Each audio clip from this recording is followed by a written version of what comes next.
Hello বন্ধুরা, শর্মিষ্ঠা শ্রীনির পক্ষ থেকে আজ আবার চলে এসেছি তোমাদের সঙ্গে একটু আড্ডা দিতে।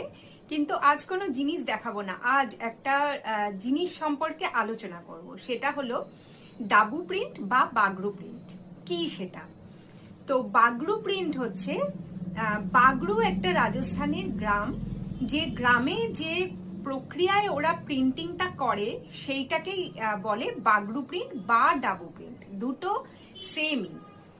তো ওরা প্রথমে কি করে, যে কাপড়, ধরুন সাদা কাপড়, কটনের ওপর, অবশ্যই কটনের ওপর কাজটা হয়, কাপড়টাকে ওরা ভালো করে ধুয়ে খুব ভালো করে পিটিয়ে নেয়।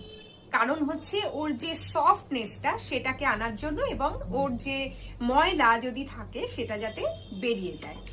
তো এটা গেল প্রথম প্রসেস। দেন ওরা কি করে, হর্তকির জলে ওটাকে চুবিয়ে রাখে, তাতে ওই কাপড়টা একটা একটু ইয়েলিশ বা ব্রাউনিশ টাইপের একটা কালার চলে আসে ওই কাপড়ে।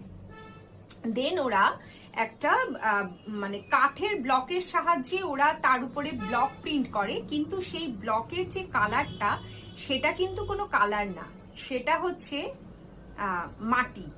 এবং এই মাটিটা ওরা তৈরি করে ন্যাচারাল মাটি। ওদের লোকাল একটা আঠা পাওয়া যায়, সেই আঠা এবং আরো কিছু মিক্স করে, তার মধ্যে ধরুন বাজরার কিছু মানে বাজরা বা গমের যে আটাটা একটু নষ্ট হয়ে যাওয়া সেই আটা ইউজ করে, এবং একটু লেমন ইউজ করে, এই ধরনের সব জিনিস, এবং চুনের জল ইউজ করে। এই ধরনের জিনিস ইউজ করে ওরা একটা মাটির কালারই বলবো ওটাকে, যেহেতু ওটা ব্লক দিয়ে ওটা কাপড়ের ওপর লাগানো হবে, তো সেইটাকে আমরা কালারই বলছি। তো ওটা ইউজ করার পরে ওরা সাধারণত যে মোটিভগুলো ব্লকের উপর তৈরি করে, উডেন ব্লকের উপর, সেটা হচ্ছে ন্যাচারাল, যেমন ন্যাচারাল সব মোটিভ, মানে জিওমেট্রিক্যাল বা বলুন ফ্লাওয়ারের যে মোটিভ, এই টাইপের সাধারণত জিনিস দিয়ে ওরা ব্লকটা তৈরি করে।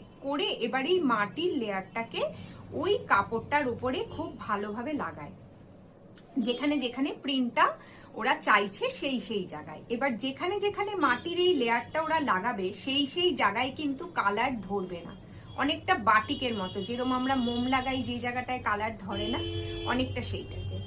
তো এটা করার পরে যখন কাপড়টা খুব ভালোভাবে শুকিয়ে যায়, তারপরে ওরা একদম ন্যাচারাল যে কালার, ন্যাচারাল কালার বলতে ধরুন ফুলের নির্যাস বা কফি পাউডার, এরকম টাইপের ন্যাচারাল কালার ওই কাপড়ের ওপরে ওরা মানে কাপড় কালার করতে ইউজ করে।